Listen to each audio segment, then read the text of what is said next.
You are now entering the Mysterious Historians podcast.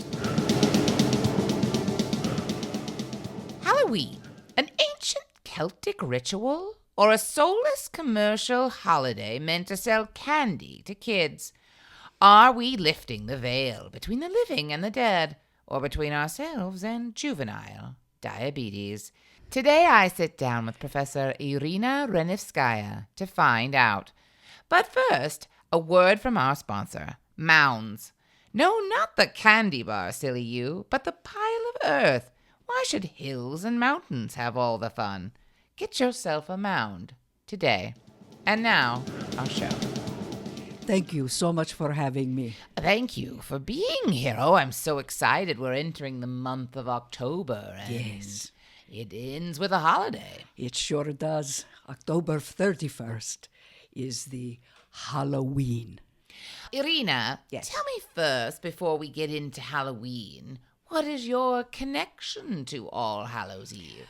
Well, I have always been fascinated with this particular day of the year. And when I moved to this country, I decided I was going to become an aficionado. And therefore, I took an online class and I passed with flying colors. And I have a degree now. I also work at Spirit Halloween. And when I can get hired, I do jump scares at Knott's Berry Farm. I would assume there's an age cap on that. Yes, and therefore, the last couple years, they just have had me taking tickets. But you're still close to the action. Oh, absolutely. Now, you wanted to know about this holiday, obviously, because you immigrated to America, which is at the forefront, I would say, of Halloween celebration. What Yes. was it like in your country? Well, my country is Lithuania, and their Halloween traditions there are very bleak. Okay. It's gotten more updated recently, but when I was growing up, it was pretty much non-existent. But what would be one of these bleak things that people do? Well, you didn't really have costumes. Okay. So your parent, you'd say, I want to trick or treat, and your parent would sigh heavily. And they might put sack over your head, and you'd go across the hall, and your parents would have called earlier and said, just give them sugar cube. And you'd go and you knock, you say trick treat, and they would hand you sugar cube. When you said bleak and Lithuania, I pictured kidnappings. So at least it's brighter than that. True. You know what? I like that you're an optimist. That's good.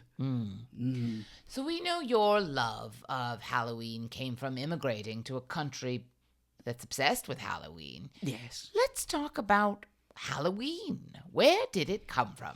I noticed in your intro you mentioned Celtic. Yes. And that is one aspect Okay. of how Halloween started. Okay. But there are other origins that I have heard of that I'd like to share. Oh, okay. It's very controversial from the start. Yes, because in my country, they would say that if you take the word Halloween, okay, now, the first part, hallow, it could be hallowed ground or something sacred, but it could also be an adaptation of spelling for hollow. And so hollow could mean womb, right? And also that's sacred, so still womb. And the second part, wean, to then separate, right? To separate. So Halloween is actually birth, right? So you are expelled from the hollow, and then you have to wean yourself away from the mother, right? Yes. And at birth, what is the first thing a baby does? Cries. Right, or scream, right? And that there is the love of the scream. I don't want to take away from you your national pride, but I'm pretty sure that's not at all where Halloween came from. Well, if you want to say it came from the Celtic Samhain and that people would make it a spiritual festival at the harvest time, sure, you can go that route too. I mean, it's a pretty direct line. They started with that festival, the Romans came in, made it a Catholic holiday. We know All Hallows Eve. Right. Yeah. But it's wonderful that you're recognizing other places could have traditions. Well, there are hieroglyphics to their celebrations and pentagraphs on celebrations. And runes. Oh, I love a rune. Oh, me, I love a rune so much. And you can learn so much. But so things were touched on, but the Celts, they came forward and they were really, really aggressive. So, all right, we give it to them. Speaking of aggressive Celts, I read somewhere that the Irish immigrating to America is how we ended up with Halloween being such a big deal in America. That's very true. That's very, very true. But a lot of people already in America were not super happy to see the Irish. So they come They with never this, are. right? Right? Mm-hmm. So they come with these traditions and people poo-poo them. They're like, I don't want what you're selling. But the little children, they were exposed and saw their friends, their Irish friends, getting candy and getting to dress up. And they said, Mommy, please, we really would like to have the trick-or-treat. Where are their Puritan values now when candy is available? It's, the candy, right? Yes. You can get anything you want with candy. So finally, the parents, the non-Irish parents were like, okay, fine. And then they started purchasing candy. And then the dentists said, wait a second here. And the ADA all started talking to each other. And they said, you know what? We should bankroll some candy industry because these children are going to eat candy and a lot of it. And that will mean more money for us. So that's how suddenly there was this explosion of your bits of honey and your peanut brittles and your Kit Kats. Now, I don't want to accuse you of being a conspiracy theorist, but do you have any kind of documentation to back this up? Well, my cousin has a friend whose sister... So the answer is no. I really don't know. We're talking candy, so let's stay on candy. All right, yes. This is less of a historical Anything you want question, with more of an candy, a opinion. child abductor's motto. Your favorite kind of candy. Oh, I enjoy a big hunk. Yes, lots of peanuts and nougat, right? Right? Oh, and if it's hard, you can smack it on the table and it breaks into pieces. But if it's a little warm, it's very chewy and like a thick taffy. And then the nuts. Oh. What do you think of a raisin giver, a mini toothbrush giver?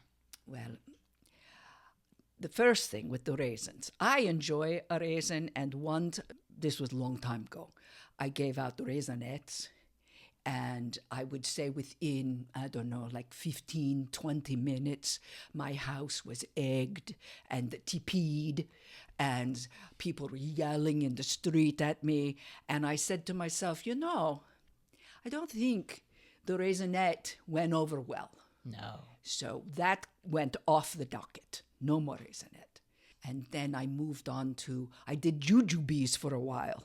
Wonderful. And then I was sued by 2 parents because their children actually pulled teeth out of their mouth with the jujubes. So that went away.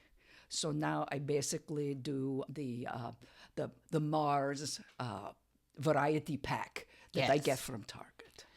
I am a firm believer that all you should give out is chocolate. I don't want anything sour or hard to chew on or suck on. I want a chocolate. Do you believe in an assorted pack? Well, I enjoy chocolate very, very much.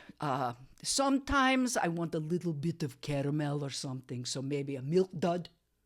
Ah, yes. A milk Malt, a controversial ingredient. Yes, true, true. But see, I didn't know any of this when I was younger, and it's not only eating candy; it's like eating memory. Yeah, your standards are much lower because of your Eastern European Yes, background. true, true. The most controversial, besides malt, candy corn. Thoughts and feelings. I make my own candy corn, Oh. and it's delicious. But this like bags the Brock's candy corn, what is that? Wax and color and what? And flavor of what? It's not corn. No, I don't think it's intended to be corn. No, I don't care for it. We're talking about treats. Let's talk about tricks. Right. When do we make the transition from pranksters stealing fences from their neighbors to only candy being given out? It was the 1940s because people needed their fences and it became an annoyance and no longer a fun, happy time. So the parents all said, hey, kids, we're not going to take fences anymore, and we're not going to smash things or steal things. We're going to just say trick or treat, but we're not going to mean it. You say trick, and the parents at the house you're at will just stare at you, and then you say or treat, and then they'll give you a yummy treat. I do miss a night of violence and revelry. Wow. I wish that had been an option presented to me. Well, that's why, Hollywood got involved. And that is why then you can just go vicariously enjoy by watching, say, The Purge or Purge 2. Or Purge 3. Yes. And that way you can get your purge yayas out, but you don't actually have to harm anyone. You brought up horror movies. Yes. I'd love to discuss those. All right. What's your favorite horror movie? Well, that is so hard. I like Poltergeist.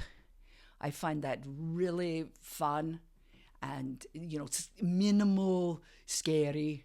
I do like that one. Halloween has had longevity. But I have to say, I felt that, they kind of phoned it in on the title.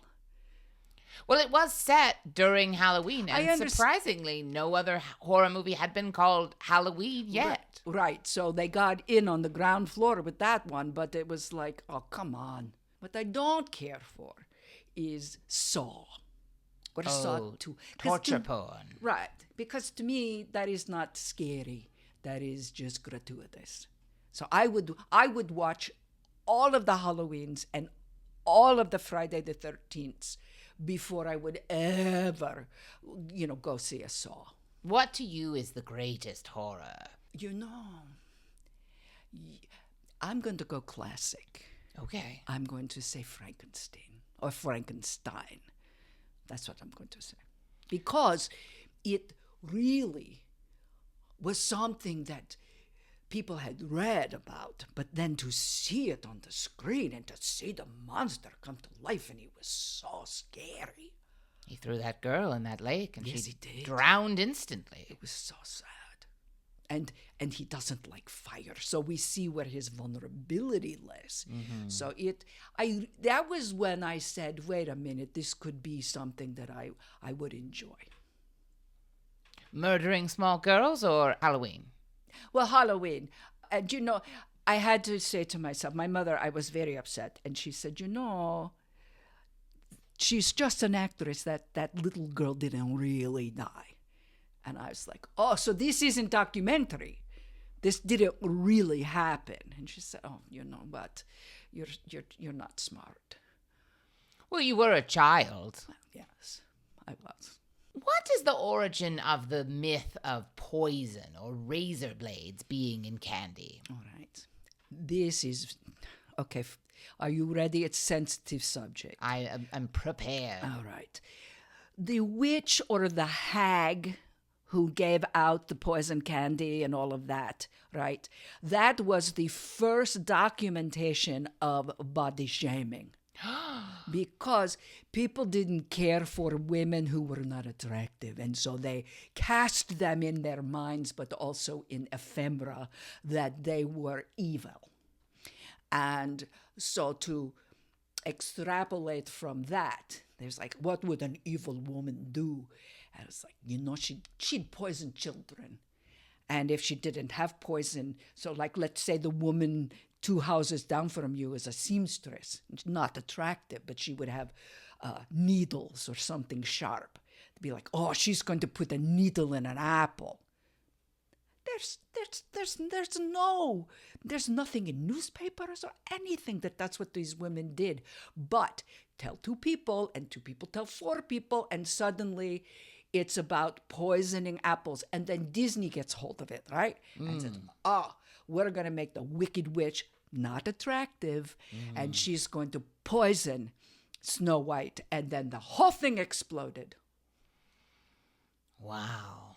I didn't know Disney was behind it. Well, what they did is they sort of plagiarized the brothers Grimm, who were terrible when it came to making fun of people who weren't good looking.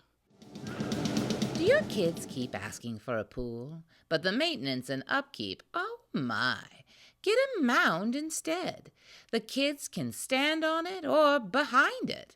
It's hours of fun. Buy your mound or mounds today. And now, back to our show. Store-bought versus homemade Halloween costume. This is a difficult one, because if you make your own costume, you can be a little more original. Like I made my nephew a sprinkler costume, because you're not going to find that. Like a sprinkler, like waters a lawn sprinkler. It had a hat. I used foil to cover these, what you call like filament. And then that looked like water coming out his head. He was very happy. You can't find that in a store. No, but amazing. My niece wanted to be Princess Aurora. And I can just buy that at Costco. So that's what I did. So she doesn't have any sort of creativity or imagination. No, but I don't have the time. I just don't have the time. You had time for the boy, not the girl.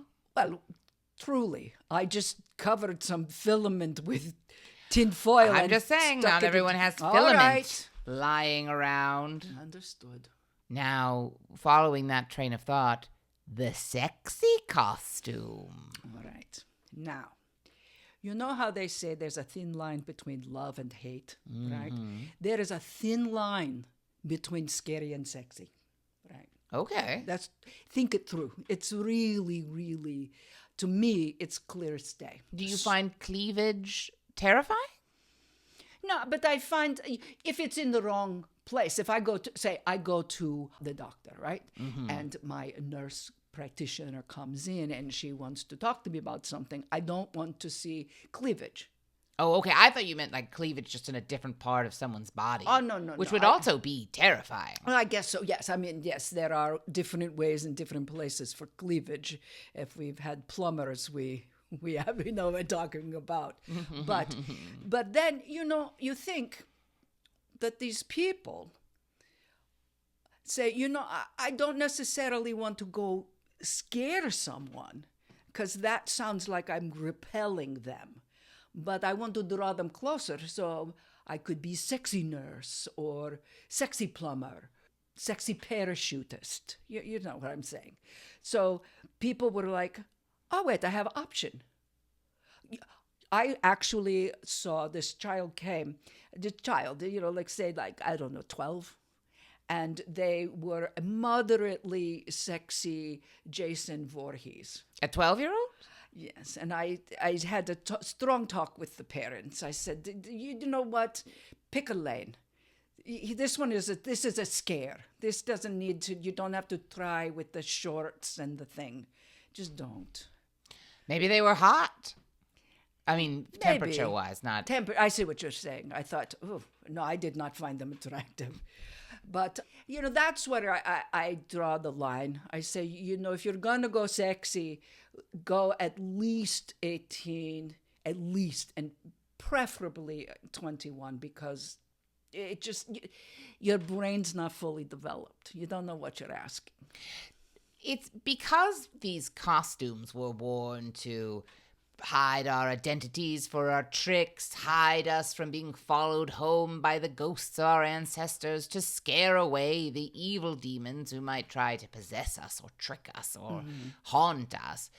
The idea of a sexy costume is almost seducing the creatures of the night. Right. Some of the people say now that if they were to seduce these creatures and then the creatures follow them, then they can turn the tables on them and take them out.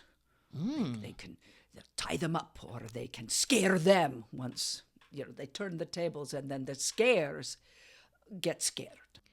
The next time I see a girl in a strip of fabric and a high-heeled pump freezing to death in late October, I will recognize her for what she truly is, a mighty warrior in the battle against evil. What do you think of Halloween in September? Well, I understand that because it's becoming a more commercialized holiday, and that people are making money and people are employed and all of that. I understand, and I don't mind. What I find appalling, really, is that you have 4th of July. That is July. And the next day is suddenly all of the Halloween stuff is out in stores and online. And it's like, slow your roll. It's too early for that. If you save it till, say, the last week of August, and then, because September is coming, and then you're like, oh, I want to get the best costume or the best fabrics or the best candy. So I understand that. September, fine. July, no, you make me angry inside, and I get very, very crispy with people. You did get into that incident, I remember. Oh, yes, well, I suppose people think it was my fault. But I have reasoning, because, again, it was July 16th. Mm-hmm. And I went to Target, and I wanted to just pick up some incidentals like you do. Mm-hmm. And suddenly there was all of these people with their carts full of costumes and the makeup and the wigs, and they were being so rude. And I was like, enough with you. I said, what are you thinking? Why are you so early? And this woman, she picked up one of the ultra big candies were full of dum-dums, the big bag, and she threw it towards my head, and all I can say is I saw red. And so I went to the sporting goods section, and I picked up a bat. Well, you definitely escalated the situation. I truly did, but I was not in my right mind. I was in a frenzy. And I took the bat, and I didn't hit her, but I beat everything in her cart so that it was unusable. But I do recall there were assault charges. It went later in the parking lot. That was taken care of. But that was off camera, so... Well, that's... Whenever anyone commits a crime, I always say, do it off camera. That has saved me more than once. What do you think the age cutoff is for trick-or-treaters? When are you too old officially to trick-or-treat? I've given this lots of thought, because I used to be very old school, and I was like, you know what? You're 10, that's it. But then I realized, children enjoy the process of trick-or-treating. And why would I cut them off from this enjoyment? And as long as they're not egging my house or being disruptive, fine, I don't care.